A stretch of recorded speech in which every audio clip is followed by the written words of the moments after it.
and change. Shaq is the guy who I'm like, oh boy, there could be big problems because everyone flops now.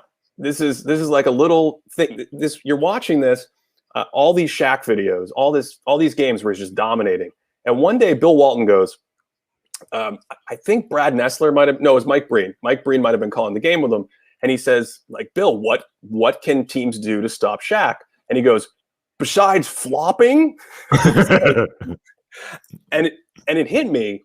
Back then, no one played post defense like this. And you start watching after that and you realize everyone is digging in and bracing as hard as they can to not get knocked over. And now teams would just switch Kyle Lowry onto Shaq and it would be an offensive foul or a playoff. Oh my God. Can you imagine Kyle Lowry would be the only guy who would enjoy it? He'd be like, this is the greatest assignment I've ever had. Yeah. So he wouldn't be that heavy because he's got to run up and down the court more. Right. B, you're more concerned. He had problems back then with pick and roll defense, even back in the day. Nowadays, you have to be worried that he would be like a legitimate liability, like played off the floor in certain lineups.